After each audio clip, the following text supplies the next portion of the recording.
Hello traders, this is Fawad Razakzada, market analyst for City Index. Today is the 3rd of September 2024. So it's going to be a very interesting week this week. We have lots of economic reports from the US. We've already had the ISM manufacturing PMI, which came in roughly in line with expectations. We'll have more data later in the week, including the JOLTS job openings on Wednesday. We'll have ADP private sector payrolls report on Thursday, followed by the unemployment claims and ISM service PMI. But the key report will be the jobs report on Friday, where 164,000 net jobs are expected to be reported, with the unemployment rate seen falling to 4.2% from 4.3% previously. In addition to the US data, you can see there's a number of Canadian macro events as well. We have the Bank of Canada rate decision. A 25 basis point rate cut is expected on Wednesday. We'll also have the Canadian employment report on Friday, released at the same time as the US jobs report, which puts the dollar CAD currency pair into a sharp focus. And ahead of those macro events, we've seen the dollar CAD recover following a sharp drop in August. It's now approaching this pivotal area of resistance or potential resistance, where previously the dollar CAD had found strong support back in July.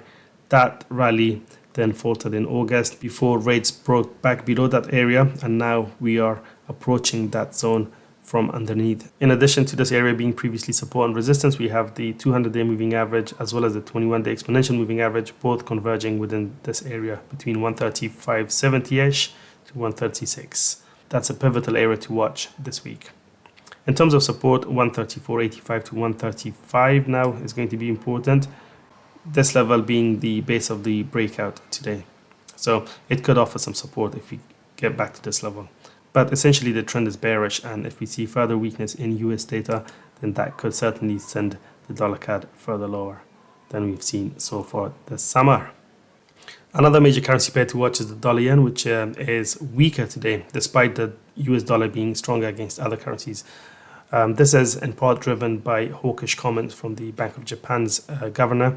The fact that we haven't really bounced strongly after this sharp drop, this consolidation below this broken trend line that goes back to January of 2023. The fact that we've held below that kind of suggests to me that the selling pressure remains strong and that we could well see further weakness in the days ahead. So watch out for a potential resumption of the downward trend around current area at around 146.50, which was previously a support zone, where now it looks like the dollar yen is struggling. Stealing the show today is crude oil prices, but for all the wrong reasons. As you can see, WTI is testing its lowest level since earlier this year, threatening to at least test the $70 level, if not break it. Recently, price action has been bearish, owing to concerns about demand, in particular China, where the economy is struggling to show acceleration in its growth. We've seen lower lows and lower highs, and WTI has broken out of this triangle pattern to the downside. So if the breakdown can be sustained, we could see further weakness in the days ahead, with the next downside target likely to be 67.87, which was the December low. And below that, we don't have anything significant until $65 handle, followed by the May 2023 low at 63.60. Will we get to all of those downside targets remains to be seen, but the key area of resistance that needs to be monitored right now is the shaded region right here between 71.42 to 72.50. Previously, this area was support, so this area could turn into resistance now that we've broken below it.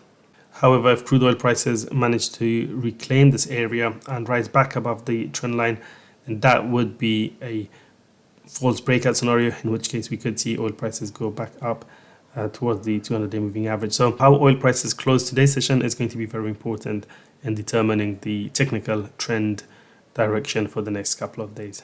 For more market insights, make sure to check out the news and analysis section at cityindex.com. I'll see you in the next video. Take care.